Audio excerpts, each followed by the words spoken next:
Not liable or reliable.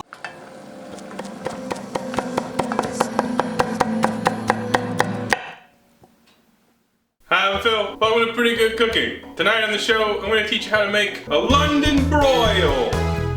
London Broil is a cheap cut of meat. I think it comes from the top round. Don't quote me on that or anything. Please do not reference this slightly educational material, as I cannot be held liable for the veracity or the voracity or the audacity therein. We are not going to make a drink as our first step because we got to get this bitch on the road. So we're going to make a marinade, and I'm going to make the marinade in a bowl and then put it in the bag where I marinate the steak. And why am I going to do that? It's because that one guy who says, God damn it, you never make a marinade right, you just throw it in the bag. Today, for you, one guy, I'm gonna put it in the bowl, and then I'm gonna put it in the bag. All right, here's that London Broil. You can see it's a thick cut, it's a tough cut. They're usually about 2 pounds, usually about a 4 arms length, and they're usually like 1 to 2 inches thick. And basically, you call them a London Broil because you broil them. You can also grill them, but flip side of that, you live over the pond in Londonville, you call your broiler a grill. So you're gonna be grilling it or broiling it either way. Depends on where you're from. All right, here's our first ingredient, it's soy sauce. This is the primary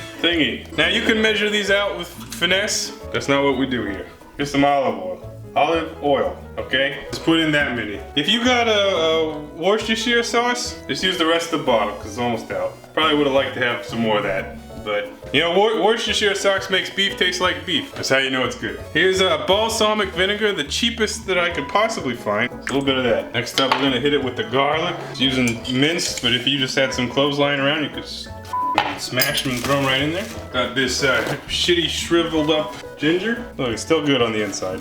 Amazing. I'm gonna just do a few slices of that. Don't even have to peel it. You're not gonna eat a marinade anyways. And finally, we'll add a note of sweetness in the form of brown sugar. A little bit of that. And if you wanted some herbal notes, you could add them, such as, probably like rosemary. That'd probably be good. We'll add some black pepper. I forgot I was gonna add some lemon juice too. I think we've talked about marinades before, where you can just kind of do whatever the you want, really.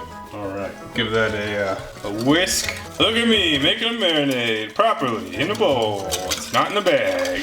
Thank goodness it's not in the bag. It surely would not incorporate in the bag. All right. Oh, that's good. Tastes like the things we put in it. God damn it. All right, in an ideal world, which PGC is never cooking in, we would marinate this bitch 4 hours or overnight, which is a pretty variable period. There it is, look at that big beefy goodness. Okay, into the bag, there's the marinade, put the whole bowl in. The bowl is a critical ingredient. All right, basically submerge it, get out as much as air as you can, and give it one of those good rubbins. Okay. Again, ideal world, longer marinade time. But we're living in the present day, in which we ain't got time for anything. There's no time. So we're gonna marinate that while we go to the store. Just call me. Oh, they hung up. Yeah, people be calling me and shit. There's no time. All right, we'll be back. Just leave it. Just leave it out. Take the risk. Leave it out. How's something gonna grow in there? It's salty.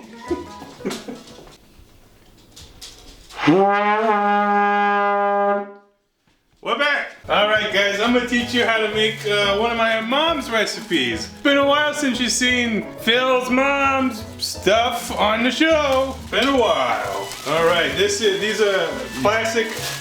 What? Do you need a drink? Yes, thank you. I was gonna do that. And then I got excited because of the Vuvuzela. Alright, I think Fan Scott, I think, was telling me to drink the kombucha. Kombucha? Is it kom? Oh, this isn't even kombucha. It's just a fermented probiotic drink. It's not kombucha. Well, anyways, guy who suggested drinking kombucha as a mixer. Nice job, guy. You got me just drinking regular kombucha now. I never thought I'd see the day. All right, let's drink a fermented drink that's fermented. What? Put some alcohol in it. That's how you make drinks healthy. Look at me. I can't even taste the alcohol, Jesus. All right, we'll just set that over there. You could wash your potatoes, and I guess I'm gonna. I always feel like this is a waste of time, but I guess they do have dirt on them, don't they? My preferred method of washing potatoes is to just rub them in the water. I'm sure that does a great job. Remember, if you wash potatoes, you're washing off the probiotics. Hey kids, the word of the day is probiotic. Do you know what probiotic means? kids. Neither does anybody else. I'm putting foil on these pans. So if this was my mom doing it, she would have an old steak knife and a plate, and she would be chopping those potatoes just like that into medallions. I am not my mother, and I am using the tools that are available to me to make this a less painful experience. I made John buy the fancy canola spray, so before any of you at home are like, Phil would never buy such a frivolous food product, I didn't buy it. John did. I didn't want to pay for it. Wow, look at that thick spray. Okay, and the reason you're doing that is that we're kind of gonna like bake fry, roast these potatoes, cook them in the oven. Yeah, we should get that going. 400. Okay, now for your potatoes, you can just start placing them. We're gonna try and make a lot of potatoes. Just place them as they will fit on the sheet. And I'm just gonna keep doing that until I filled up both sheets. So I'm gonna do that, and I'll update you. We got all the potatoes out, and then we'll season. All right, 2 sheets of potatoes, there they are. Let's season them with onion powder, garlic powder, salt, and pepper. Oh, I gotta spray the other side of them. If you're afraid of sprayed oil, this side dish is not for you. Just remember, only cool guys can use spray cans. That's how you know. That's me. Oh, it smells like ozone burning. This is the onion. If you want to season both sides, you can. I know my mom never did. Lots of garlic. Holy shit, that's a lot of garlic. If the smell of this doesn't make you go, ooh, it's not enough garlic. You really want to go for that ooh factor. There's that pep. Now I'm salting them. Man, these look good already, don't they? You know what they smell like? Kettle chips. You ever had the black pepper kettle chips? That's because of the black pepper I put on. I just don't know how that could be. All right, into the oven. One of these days, I'm gonna get 2 sheet pans that fit side by side in this oven, but it's not today. So, I don't know how long these take. We gotta bake them until they get crispy, and inevitably I'll probably end up burning some of them. So we're gonna flip them, get the other side, and after that we'll make the meat. So, in the meantime, you can move on to other parts of the meal. One moment while I clean up, and then proceed to other parts of the meal. Okay, I'm slicing some summer squash as a side vegetable. I'm kind of feeling like a little bit nostalgic. This meal is almost like Phil if he was like 10. What would he want to eat? And you know, like of my mom's, available the menu de la mom. I'd be like, special occasion. I'd be like, hey, I want steak. Yeah, I love steak. 10-year-old me loves steak, and I still do. But man, we almost never ate beef. I'd be like, steak.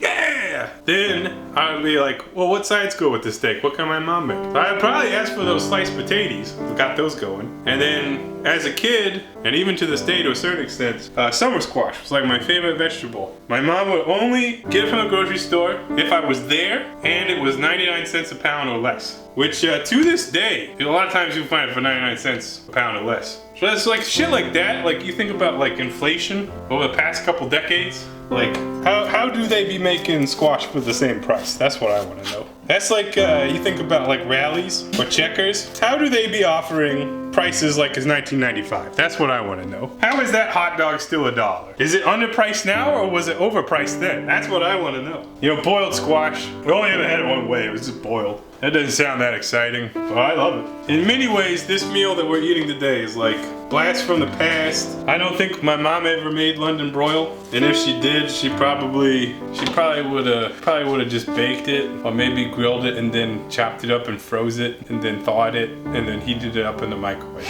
That's probably that might have been how I would have eaten it.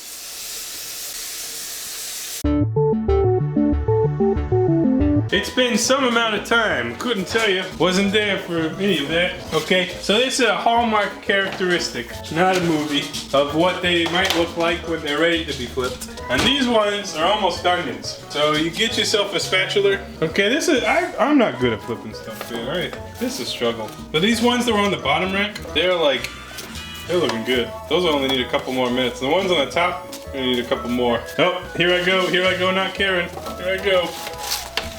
I'm putting them back into the oven, and I'm swapping their places. Top on the bottom, bottom on the top. Just like how the meek shall inherit the earth, and all that good stuff. All right, see you in a couple minutes.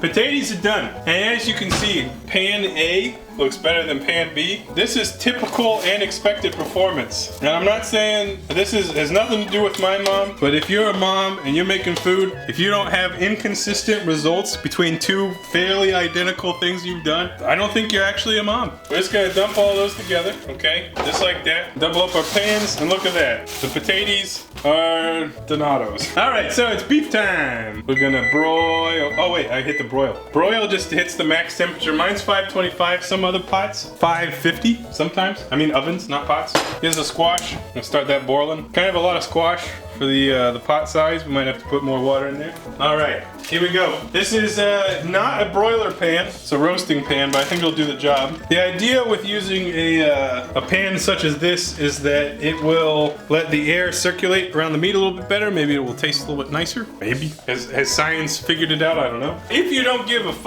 such as I do not, just pour your marinade right down the drain. You marinade, didn't need you anyways. Okay, and then it's a good idea to pat the meat dry. That will allow it, hopefully, to crisp up a little bit. Okay, there it is. There it is. You can see that it's completely brown now. That's how you know that it's marinated. And there we have it in our pan. And we will wait until the broiler is hot and ready, just like a $5 pizza from Little Caesars, and then we will broil it. Or, for the Brexit viewers, we will grill it in the oven. That's what they call it. They call the broiler the grill. We'll be back. Okay, dangerous game here. I forgot to move the rack up. This rack is probably really hot. Got my hot grabby. I'm not sure if this is gonna fit under, maybe it will. Okay, but you can see in my oven, that broiler, it's just got a live flame right there. Will this fit? That handle is literally on it. That can't be good. We'll just say f it.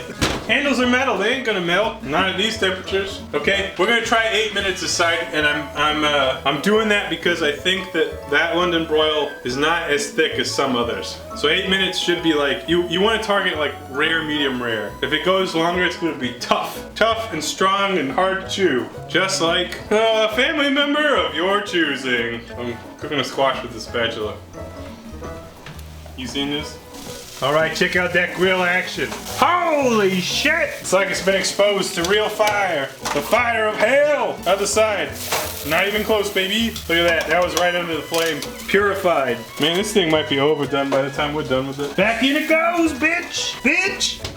8 more minutes. That might be too long. We'll see. The word of the day is probiotic, but it's also bitch. All right, squash is done, by the way. B-dubs, there it is. You slap a spatula on that squash, you drain it like nobody's business. But you didn't even know you could do that with a spatula. I'm salting this squash. Here's a pro tip, food hack. We haven't done a food hack in forever. This is one of the best food hacks of all time, okay? Watch this. If you pick up a squash and it burns your fingers, ow!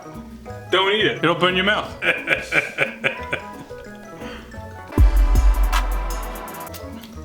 I think this is gonna be a crispy piece of beef.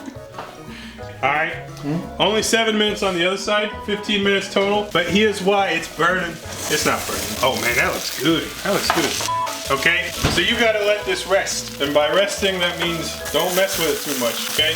Meat, potatoes, vegetal. There it is.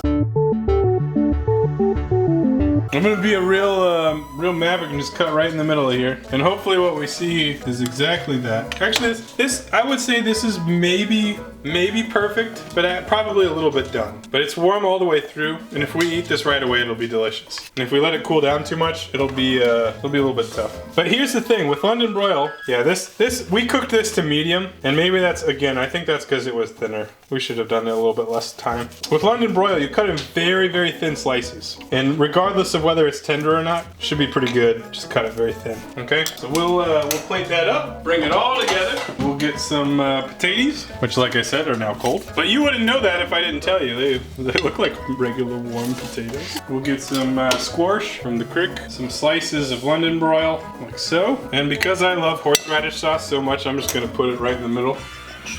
And that's it. That's dinner, boys. And 10% viewership of girls. It's actually decreasing over time. Did you know, according to our Google Analytics, that women watch the average BGC episode for 1 minute less than the average male viewer? I don't know what that means. But anyways, here's our dinner. London broil. It's looking nice. I'm going in. This is just the beef. It's delicious. Okay, next up, beef in a sauce. It's delicious. Potato and sauce. I wasn't done chewing the previous bite. Squash, there it is. It's delicious. And that's how you do it. If you got a thicker cut, maybe use the same times. Maybe you want to reduce the times that we use. Or maybe not shove that beef right up under that broiler like we did. But this is great. Love this beef. I have no closing thoughts. Thank you for your time.